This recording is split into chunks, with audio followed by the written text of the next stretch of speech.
Hello and welcome along to another episode of this FM19 story, part of The Furniture, with me, Daniel. It's Season 1, Episode 5, and today we start 2019 with a bang. We play against the club that are ground sharing with us at the moment, Truro City, a club nearly 100 miles away from Torquay, but are still playing at Playmore at the moment. It's the first of two games against the club in a week. They'll both be at the same ground, so I'm not quite sure how ticket allocations and that work. But safe to say we might outnumber the home fans for this one. As it's the start of January and we're starting to struggle a bit financially, as so many clubs at this level do, we're also going to have a little look at things behind the scenes, what we can do to help that, and whether we're going to have to become a selling club like many non-league clubs have to. But let's look at a few changes since you were last with me. You can see we're still 8 points clear from Billericay, but they've got such squad depth and a huge budget in January, so they could be on our tails in no time at all. The other team we played in a top of the table clash in the last episode, Dartford, they've dropped down to 5th now, so they might not be a trouble for us. And all the teams from 3rd down have played an extra game up there, so it may just be us and Billericay in a 2-horse race now. In terms of transfers, we've brought in a few more since the last episode, and that's thinking forward, but we've also had a couple leave too, so we have been balancing the books in terms of wages. First in is Jack Payne, a central midfielder I couldn't turn down. He's 27 years of age now, but he's a 3.5 star player with 3.5 star ability. He's the best centre midfielder at the club and he's a well-rounded player. He also gives us the option of long throws, which is something we haven't had before, and he's training fairly well, so I have no doubts that he's going to be a good signing for us.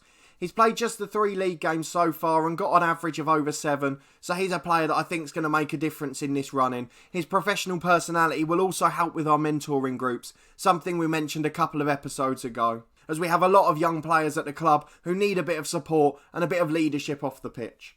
Secondly, we have Billy O'Brien, a man we had on trial at the start of the season. He's a very solid goalkeeper, 3-star ability, 4-star potential, and the reason we've brought him in is with a view to next season. Obviously, we've got an absolute star on loan in Alex Bass in goal, but his loan's till the end of the season. We've tried to renew it once or twice already. He is out of contract, so we've not been able to extend it, and even if he does leave Portsmouth, I don't think we're going to be able to get him in, even if we get promoted. So having this guy here, a ready-made first team replacement, is great. We had to wait a few months just so he would accept a backup contract, because for this season I can't offer him first team football. It does run out this year, but we're happy to be able to extend it. He's already open to negotiations, so that's something that will happen in time.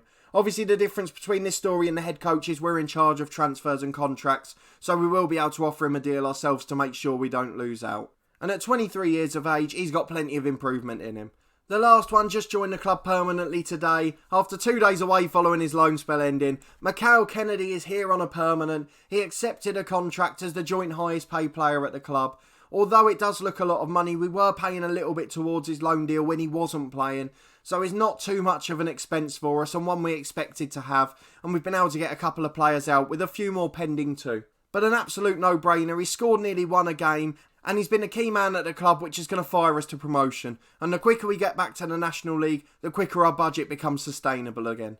Let's look at the outs. They're people that we've barely seen this season or not seen at all. George Etterman, he was a centre-half in the reserves at 21. We wanted to loan him out, but his potential gradually dropped to just 3-star. He's not good in the tackle and he doesn't make good decisions, and his positioning's poor, so he's not someone I'd like to rely on long term.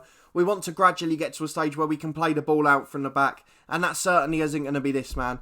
He's moved on to Truro, as you can see, the team we're playing today, so we might even see him in action. We're still contributing £120 a week towards his wages, but we've got so much of it off there. He was paying about £400, £500 a week here, so that makes a huge difference for us. And he's the first of 3. Andre Wright, I remember he scored 1 great goal off the bench very early this season, and made a couple of other sub appearances too. He did okay for us. But with the loan signing of Donaldson and Bobson Ballin absolutely flying on the right wing, it was easy to let him go in the end. Again, he was on £600 a week here. We're contributing still about £150. But to get him off the books to Chippenham and save nearly £500 a week, again, a no-brainer for a player that won't be good enough if we do go up, or even if we want to challenge for the title next year should it all fall apart. And last but not least, today it was a pre-agreed one, Sean McDonald. It was agreed as soon as we signed Billy O'Brien that McDonald would leave. A keeper of a similar age, with far less talent and far less potential ability. So he's gone to Grimsby as their third choice keeper, and we're not paying anything towards his wages. We've just managed to get £300 or £400 a week off the wage bill. and it replaces almost all of the wage for Billy O'Brien, so absolutely no problems with that one at all, and it's an absolute no-brainer for a man who doesn't fit into our system because he's a sweeper keeper naturally anyway. So they're the ins and outs. If we go and have a look at our squad, there's a few more we're just trying to get off the books. So we've got Jamie Reid, who again made a few sub-appearances at the start of the season. He's unhappy, he's been overtaken, with Foy coming in on loan and Kennedy staying permanently. We've got Keating there as well, so there's so many options at the club. And we just can't afford to have a fourth striker on £600 a week. And as a result of that, we have to let him go. He's not good enough technically or mentally, and physically he can run for us, but when we only need someone for 20 or 30 minutes, that's pointless. So hopefully we'll be able to find a home for him, because we still want the players to go and do well. As a result of our loan signings of Brad Walker in the middle and a few of the others returning from injury, we've tried to put Samir Naby out on loan. We've got him offered his £500 a week, so it's just getting it off the wage bill for this season. There's no reason he can't come back and be a squad player next year because he is a good player and he's versatile across a lot of roles in midfield. But if we could just get that money off the wage bill for this season while we're in the south, that would be great. And a similar thing applies to Carl Cameron. Having a fourth choice centre-half when we've got Walker in midfield who can cover there, it doesn't make any sense. We want him to go out and get some football which would be beneficial to him. And for £400 a week off the wage bill, that would be a good move for us as well as him. Last but not least, I'm completely tied on Asa Hall. He's due back from injury towards the end of February. He doesn't really fit into the two roles we play in midfield at his age and with the injuries he's had. And the non-league window's still open to mid-March, so I think it's more than likely we'll be letting him go. Although he's such a good influence on training, but he is one of the highest paid players at the club, and he doesn't play at all, and he's only a 2-star player now. So he is someone we have to think about letting go, although it will be with a heavy heart, and I'll try and talk to him very nicely beforehand to ensure that he can come back as a coach one day perhaps. And lastly, in our under-18s, there's been a couple of players that have been rotting there all year that we haven't mentioned. John Kueniate, I think that's pronounced. I apologise if it's wrong. A 2-star centre-half with 2.5-star ability. He's 25 years of age, and again he's on £400 a week. And all he's shown for that is one FA Trophy tie. So he's a player we're looking to get off the books, and hopefully we can find someone at this level for him. The other one in is Chris Regis, made a sub-appearance at the start of the season in the first game on camera, hasn't played since because of the loan signings we've managed to get in, and the 2 permanent ones as well. He doesn't work hard, he's not determined, and he's not great technically, so he's a sort of midfielder that we don't really need. And again, all he's got is physical attributes, and for 20 or 25 minutes that doesn't matter really. So another £400 a week we're hoping to get off the wage bill. And the last bit of sad news is our young striker who we'd pointed out towards the start of the season. His potential ability's gone down now and he's going to be out for the season. He came in for an FA Cup tie off the bench and unfortunately picked up a broken leg and he's out for the rest of the season. So that's probably his chances of making the first team gone. But with plenty of good young players at the club and the signing of Kennedy permanently, it could have happened in a worse position, although probably not to a better talent. And last but not least, before we get into the game today, let's go and look at the fixtures since you were last here. We played that big doubleheader against Billericay and Dartford. It all went wrong in the following game against Bradford Park Avenue in the FA Cup. I talked previously about the finances if we could get through to the second or third round, but we were really poor in this game and had to rotate the side after 2 huge title-deciding games the week beforehand. That form carried over into a bore draw at home to Concord, 0-0. Didn't look like scoring to be honest, but thankfully neither did they. But in the FA Trophy, we've still got a chance of a Wembley dream. We won 4-2 at Bognor Regis, the team this channel started at in FM18 in the head coach. An absolutely brilliant club who I loved managing at. Unfortunately, because they got relegated in real life, they didn't have any of their real players that became heroes for us last season. But they're still a club we greatly admire, and it was a shame to have to knock them out, but we needed to get through and keep the prize money coming in. We then played a tricky tie at the start of December against Dulwich Hamlet in the league. It was a 0-0 draw, and again, we kept our unbeaten record, which is the most important thing in the league. We then got back to winning ways in absolutely dramatic fashion and entertaining style. A 5-2 win against Welling. Both Foy and Kennedy got braces, and Sendles White, who featured in front of goal in the last episode, got another one too. Before a 1-0 away win against Hampton and Richmond 10 days later, Jack Payne got sent off in only his second game for the club. With half an hour to go, we had to hang on, but it was a great defensive performance, and you can see from the ratings, Butterfield in the holding midfield role and Sokolic at the back were absolute man-mountains and just got us over the line. We then played in the FA Trophy first round against East Thurrock. They gave us a good fight to be fair, and it was 2-2 at one stage early in the second half, but our quality shone through and our superior full-time fitness towards the end of the game. And in the last game in the league, we had a great result against Gloucester City, a 4-0 win. It was only 1-0 at half-time, but again, that full-time fitness was shining through. Foy with a brace, Kennedy and Sokolik got the goals. And we go into this game against Truro, still unbeaten in the National League South, although not in all competitions anymore thanks to the FA Cup. So a fantastic achievement so far, and if we can win the title this season, it would put us a year ahead on our plan and give us an extra year to build a young squad in the National League, which would be absolutely brilliant for the way I like to play these long-term one-club challenges. So all that leaves us with is this game against Truro City. They're stuck right in mid-table at the moment, so it could go either way this game. I know it's away from home, but technically it's at home, although I don't know if that's reflected in the Football Manager match engine. We're still the favourites to win the game, although they do have the only man that scored more goals than Kennedy in the league this season, Lewis Rooney, with 18 strikes to his 17, and in a couple less games as well, so we've got to watch out for him. Let's go and have a look at our team for today's game. A couple of players struggling with the game every 3 days, and they're not able to make it today. So Kennedy's on the bench. He did play an under-23 games for Charlton in his last day at the club, which was an absolute sucker punch to us because it means he's not fit today. Liam Davis is struggling down at 90%, so he can't play. We've still got 3 players out injured in Ryan Donaldson, Asa Hall and Milan Butterfield in midfield. And Samir Nabi's not fit, another one from the midfield area, as well as Yavan Wassi, who's coming back from a long-term injury at right back. It leaves us with Alex Bass in goal, Dixon along the fullbacks with Sendles White and Sokolik in the middle as usual. Banton's covering on the left wing for Davis with Balling on the right, and Walker and Payne in the middle with Keating and Foy up front due to Kennedy's unavailability, though he is on the bench just in case we're in dire straits with 15 minutes to go. So let's get into the game and see if we can pull off a great result. Right, 2 teams playing a 4-4-2. You can see we had the away end full there, but as it should be, although we're the away team, we're still at home technically. We've just encouraged them and told them to get on with it, and let's see if we can get the result out of this game. The most important thing with these games is staying unbeaten. It's tough, 3 games in 9 days, or 8 days as it is, trying to keep the run going. There's always the odd slip up and silly result in there, so we just want to make sure we don't suffer for one of them. Riley Lowe throws it in, they've got a chance, it deflects in. We're behind with less than 5 minutes gone. Sendles White with an own goal.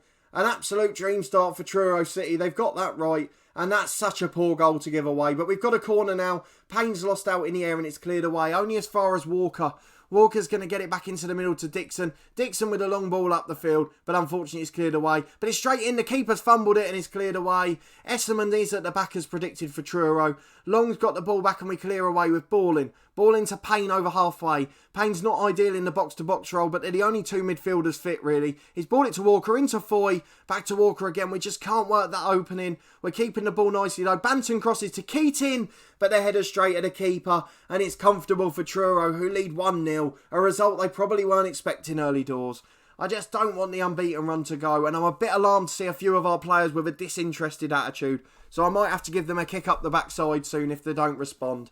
Dixon with a throw into Long. Long back to Dixon. We've done this with the throw-in takers cutting in from the opposite side. Dixon's created some great efforts doing that. And this time Walker has the shot which is tipped wide by the keeper. And it's a corner now. Can we get the equaliser with Banton's delivery? It's a poor corner and it's headed away. Falls to Foy again. Foy goes back to Dixon on halfway. Switch of play doesn't find Balling, but it's only headed as far as Sam Long on the halfway line. Can we get it forward again? We can't, the highlight ends. They haven't even had a shot on target yet to R4 and they lead 1-0. So we have had the better of the play still, but Balling puts that one over and it's just our second shot off target of the game. How we're behind, I don't know. Corner's headed away again to the edge of the box. Falls for Brad Walker. Can he get a shot away? He does. But it's a poor effort and it's over. I don't know how we're losing. They haven't had a shot on target and they better not get a second now. It's headed away to the edge of the box. Thompson shoots and Bass makes a very good save. And with 25 minutes gone, Truro have started to get a bit of ascendancy now.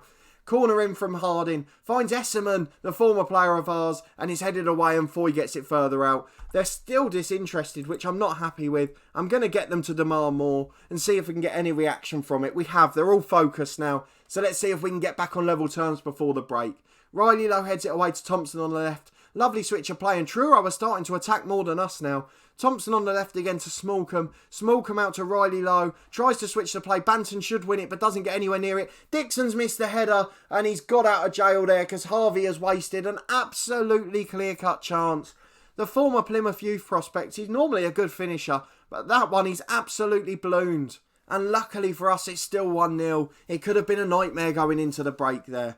We started so well despite the goal, but we have been absolutely dominating in the last 15 minutes. We're going to question their passion because they've been so poor. They don't look like they want to get back into it now. Sendle's White with the ball at the back to Walker, and we haven't got any of those stalwarts in the team, so we might need Kennedy in this one. Hill's bringing it away for them again down the right, and the highlight ends. It's still 1-0. Headed away by Truro City, but we're bringing it forward again now. Payne out to ball in a very strange time for the highlight to start. Payne finds Foy to Keating in the box, and the keeper makes a fantastic save to keep it at 1-0. But we've got a corner now, and surely we'll start to show our pressure eventually. Banton's cross is poor. This is why he doesn't normally start. His delivery's appalling. That one was a bit better. The keeper missed it, but he's been adjudged to have been fouled by Keating. He didn't look happy about it. He was waving his arms all over the place. But as it stands, we're still behind and Billericay are winning comfortably. This is where it starts to come back, as we mentioned at the start of the episode. Harding's got the ball in. It's Lewis Rooney again. But unfortunately for them, they've put it wide. We need to hang on here. We're going to make some subs. Jason Banton's disinterested, so Davis comes on, fit or not. Foy's disinterested and Keating's nervous. We're going to bring Kennedy on for Foy, get the old front two from the start of the season on, and we're going to bring Winter on for Sam Long at right back, who's also not looking too interested at all. We did have Carl Stewart on the bench, but Walker's doing okay in there. He's the only other fit midfielder, so we don't want to risk him, because we need him fit in a few days' time to start another game. We've got a throw in on the left. It's Sendle's White taking this one for some reason. Kennedy back to Sendle's White again. Aimless ball. And now it's Truro on the counter again. And Sendle's White's out of position from the throw-in. Harvey's running straight at us and puts it wide. And I think my throw-in experiment's going to have to end there. And we'll just get them back to taking it on their normal sides.